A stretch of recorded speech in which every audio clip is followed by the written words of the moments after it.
Kama nina kitu cha kuwaambia Watanzania, ningewaambiwa ebu makamu wa rais waambie Watanzania jambo moja tu. Wakisema una jambo la kuwaambia Watanzania moja tu, unapewa nafasi ya mwisho, sema moja, nitasema pambaneni mpate katiba mpya.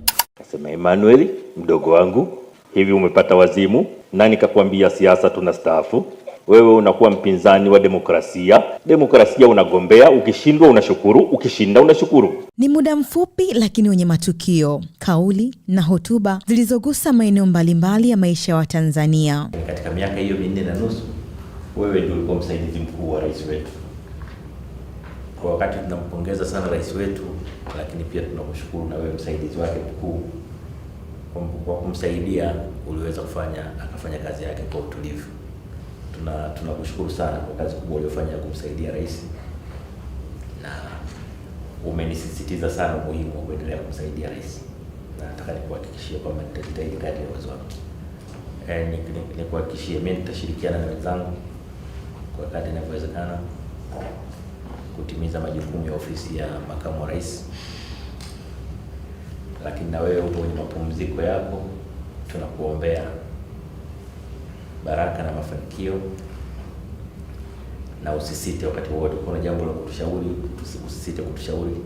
Lakini pia tutakapokuja sisi bila wewe kutuita kuomba ushauri wako, naomba milango yako iwe wazi. Tutaendelea kutegemea sana uzoefu wako, na hasa ukizingatia habari ya uchumi wa blue umeletwa kwenye ofisi ya makamu wa rais. Wewe unafahamika katika ubobezi wa uchumi, na mmoja wa watu ambao historia haitasahau na tume yako ya mipango. Kwa sisi tutaendelea kutumia experience yako hiyo ili angalau ofisi ya makamu wa rais naye ije iwe ina mchango wake kwenye hiyo uchumi wa blue uwe register kuliko ukiwa kwenye maneno peke yake. Tarehe 3 Novemba mwaka 2025, Dr. Emmanuel Nchimbi aliapishwa kwa makamu wa rais wa Jamhuri ya Muungano wa Tanzania. Mimi Emmanuel John Nchimbi naapa kwamba nitakuwa mwaminifu kwa Jamhuri ya Muungano wa Tanzania na kuitumikia kwa moyo wangu wote, na kwamba nitaihifadhi, nitailinda na kuitetea Katiba ya Jamhuri ya Muungano wa Tanzania kwa mujibu wa sheria iliyowekwa. Ewe Mwenyezi Mungu nisaidie. Lakini baada ya siku 295 akiwa katika nafasi hiyo, uamuzi wake umeibua maswali na mjadala mkubwa. Kwa nini amejiuzulu? Nini kilitokea ndani ya kipindi hiki kifupi? Na historia itakumbukaje safari yake ya siku 295 kama makamu wa rais? Katika makala hii tunakupitisha kwenye hotuba 5 muhimu za Dr. Emmanuel Nchimbi alizozitoa katika maeneo mbalimbali nchini Tanzania. Hotuba zilizobeba ujumbe kuhusu serikali wa Tanzania, maendeleo, umoja na mustakabali wa taifa. Hizi ni siku 295 za Dr. Emmanuel Nchimbi Ikulu. Mwaka 2015 nilipotangaza kwamba sigombei tena ubunge wa jimbo la Songea mjini, siku ile ile walinipigia simu watu wawili. Wa kwanza kunipigia simu alikuwa rafiki yangu mzee Steven Masato Wasira. Ndio ilikuwa simu ya kwanza. Akasema, Emmanuel mdogo wangu, hivi umepata wazimu? Nani kakwambia siasa tunastaafu?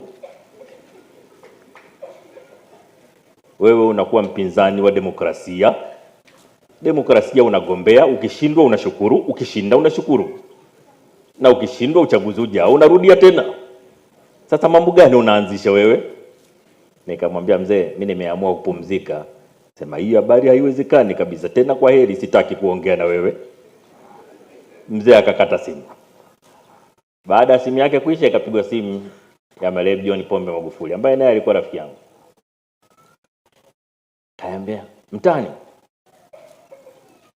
hivi nilivyosikia ni kweli au wanasema uongo? Umesema unapumzika siasa? Nikamwambia ni kweli. Sema, katika umri huo mimi sijapumzika, nimekuzidi miaka 10. Unapumzikaje wewe? Nikaambia nimeamua kupumzika. Sasa nina nafasi 10 za wabunge wa kuteuliwa. Maana wakati ule alikuwa ni mgombea tayari wa CCM, hajachaguliwa bado. Sasa nina nafasi 10, nitakupa moja. Nikamwambia, mzee, nataka kupumzika. Akasema, haya bwana, wewe pumzika. Tukakubaliana. Lakini nimekaa kwenye nje ya nafasi yoyote ya uongozi kwa mwaka mzima. Siku moja akanipigia simu, hayo mapumziko hayajaisha wewe mtani? Nikamwambia hapana, nimeamua kupumzika. Sema haya, asante. Kesho yake nimetangazwa balozi Brazil. Sasa mzee, mbona mbabe? Mimi mwambia nataka kupumzika, huu balozi unatoka wapi tena? Sasa katika mazingira yale basi nikamwandika, maana watu ambao hawakuwa karibu na Magufuli walikuwa wanafikiri muda wote anakomaa tu na jambo, lakini Magufuli alikuwa anapenda sana kubishana. Na ukiwa akisema jambo lake ukianza kubishana naye, mkabishana kwa hoja, anakuwa anapenda kukuchokoza mara kwa mara, bishane. Sasa na mimi nilikuwa kati ya wale ambao tunachokozana kila siku. Wanaokumbuka tulipokuwa bungeni pale, zile siti tunazokaa kwenye bunge zinakwenda watu sijui 15 20, mwisho mnakuwa wawili chini na 1000. Ile wawili tulikuwa tunakaa mimi na yeye kwa miaka 3, tulikuwa wawili tu. Na mimi nilikuwa napenda, mnakumbuka kama mliona wakati fulani akinibebesha mapipi mengi kwenye picha. Sasa mimi nilikuwa wakati ule bado mdogo sana, miaka 31 32 huko, tunawekewa vile vibakuli vya pipi. Sasa yeye alikuwa hapendi mambo ya pipi, mimi nilikuwa nabeba zake na zangu. Nikishakula zangu na zake naweka mfukoni, naenda kula taratibu nje. Sasa kawa rais, tuko Ikulu kwenye shughuli pale, nikachukua pipi moja, alipoleta akasema acha utapeli, mimi nakujua, beba zote. Sasa aliponipa ubalozi ule, nikamtumia ujumbe. Sasa umeshateuliwa, uanze tena kubishana kwamba mkuu, nakushukuru sana kwa heshima ulionipa, nitakwenda kuifanya hii kazi. Akanijibu kwa message, hebu lete simu yangu niwaonyeshe. Nilitunza ile message na familia niliwaonyesha.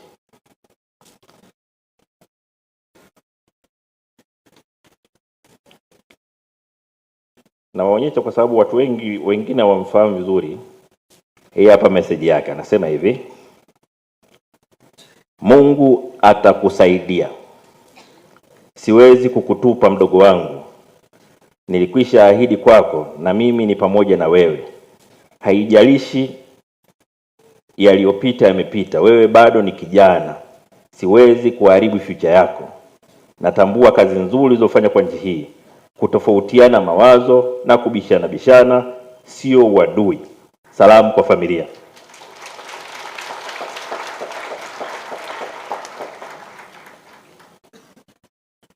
Mimi nilichotaka kushare na nyinyi leo, siwezi kuharibu future yako. Siwezi kuharibu future yako. Na hakika alipo Magufuli leo, akitazama kwamba mtu aliyeteuliwa na rais kumwakilisha kwenye mazishi ya mama yake mzazi ni mtu ambaye yeye aliilinda future yake. Kwa nchi yetu tusitegeane. Kila mtu atumikie nchi yake kwa nguvu zake zote. Nimekuwa nikiyasema haya mara nyingi. Mimi hata mambo ya kugombana kivyama mimi siyapendi sana, ujinga tu. Nchi yenu moja, nchi yenu wote, mnagombana nini? Mtakuwa mashahidi. Hata nilipokuwa katibu mkuu wa chama, nikisikia mwana CCM ameongea maneno ya hovyo zidi ya upinzani, nilikuwa nakemea mara moja, kwa sababu ni ujinga tu. Kwa sababu vyama vya siasa navyo vimeundwa kwa mujibu wa katiba ya nchi. Mtu anapojiunga na chama kingine, maana yake naye anataka kutumikia nchi yake kwa njia nyingine, lakini utumishi ni utumishi.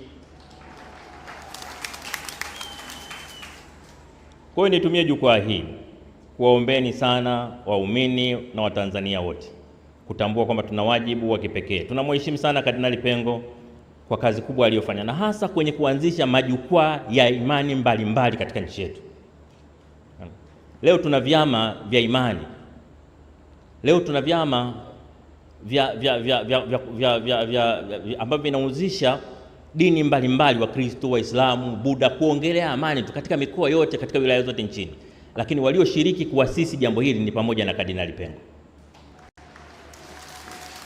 Na alisema bila aibu kwamba Wakatoliki hawawezi peke yao kufanya nchi ikawa salama. Isikilizeni hotuba aliyoongelea kuhusu Mwalimu Nyerere. Amesema maneno mazito sana. maneno ambayo yataishi miaka 100 kutoka leo. Kwa hiyo tunapomwenzi Kardinali Pengo, tunapoenzi utumishi wake, kila mtu moyoni mwake ajisikie ana wajibu na nchi yetu. Kila mtu moyoni mwake ajisikie kwamba kutumikia nchi yetu kwa uaminifu na uadilifu ni wajibu wa msingi kwa nchi yetu.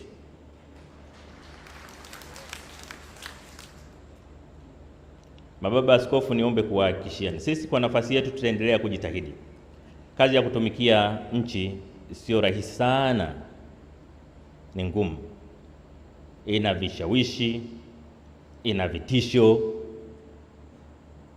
lakini ndio maana maaskofu, mapadri, mashehe wapo ili watumishi wengine katika maeneo mengine mizigo inapoelemea, maaskofu, mashehe, mapadri wote waweke mikononi mwa Mungu. Kwa hiyo tunaomba msituache katika maombi yenu, msituache katika maombi yenu. Tutaanguka mara nyingi, tuombeeni tuamke. Sheria kuu ya nchi ni katiba. Majaribio ya kupata katiba mpya yamekuwepo kwa zaidi ya miaka 40. Lakini vuguvugu la kuitafuta katiba mpya limedumu likiwa kubwa tangu mwaka 92 baada ya kuanzishwa vyama vingi.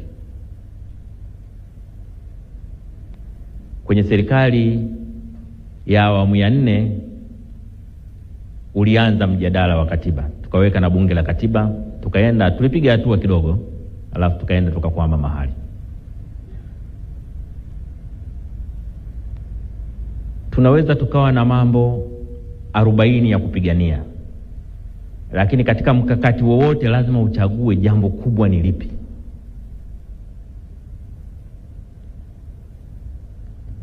Kwa mfano sasa hivi ukisikiliza madai mengi ya watu mbalimbali, unakuta wamepanga mambo 10 kwa pamoja. Ushindi vita ya mambo 10. Lazima uchague kubwa linaloweza kuyabeba mengine yote ni lipi. Na katika utawala bora katika nchi, kitu kinachoweza kubeba mengine yote ni katiba.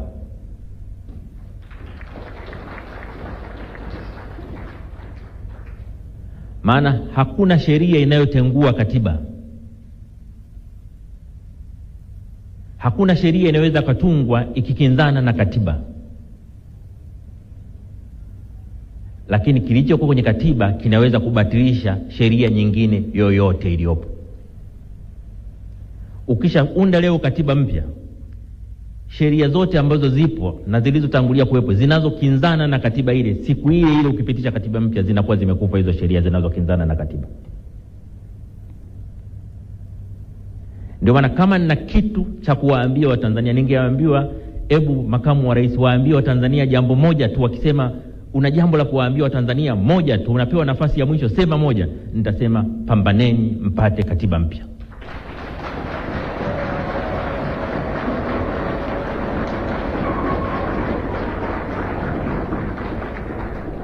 Pambaneni mpate katiba ambayo ina makubaliano ya wadau wote, katiba yenye mwafaka katika taifa, katiba itakayotupeleka mbele miaka 50 inayokuja.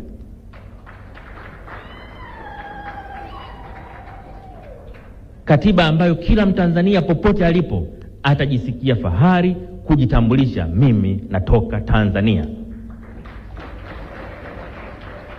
Yenye katiba inayojali maisha ya mtu, lakini pia katiba inayoheshimu haki za raia wake.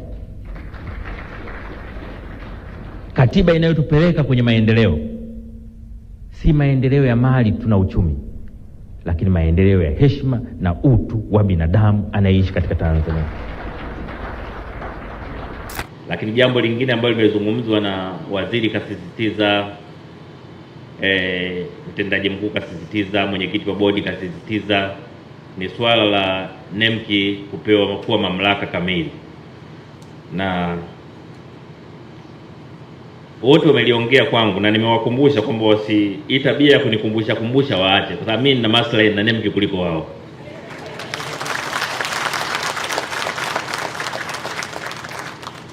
Sasa nimewaambia kule faragha, na waambia na hapa hadharani, hii habari ya kunifuatafuata tunataka kuwa mamlaka kamili ni sawa na watu wamefunga ndoa mahali mtu na mke wake, alafu wewe unakwenda kila saa, mimi nataka muwe na mtoto, mimi nataka kuona mtoto. Sasa wao wanahitaji mtoto zaidi au wewe jirani? Mkurugenzi mkuu, umenipata hapo? Maana sasa nasisitiza, nina interest zaidi kama afisa wa NEMC, nina interest zaidi.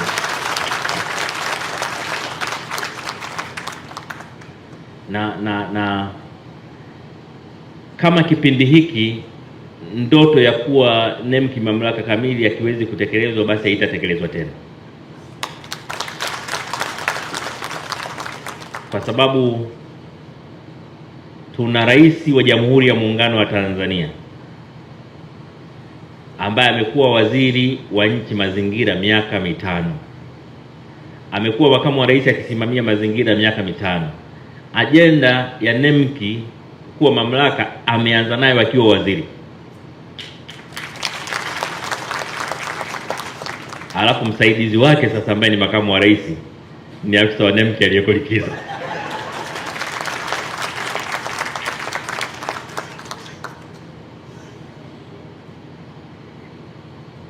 Ikishindikana hapo, maana katika mazingira ya kawaida Waswahili vijana wa leo, ukiwaambia kiongozi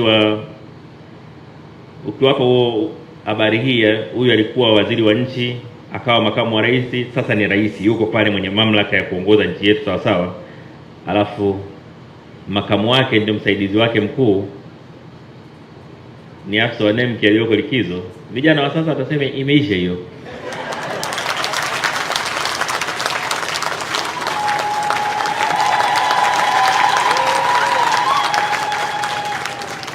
Imefanya nini?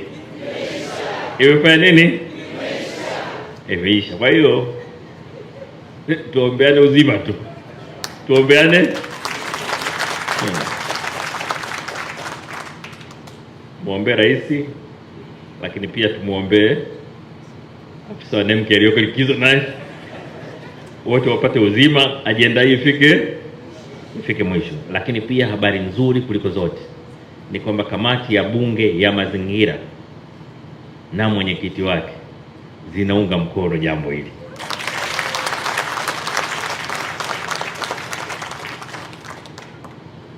Kwa hiki ni kipindi ambacho lisipotokee inakuwa la kujitakia. Makamu wa Rais wa Jamhuri ya Muungano wa Tanzania ili aweze kutoa salamu zake, na baada ya hapo aweze kukukaribisha wewe Mheshimiwa Rais wa Jamhuri ya Muungano wa Tanzania.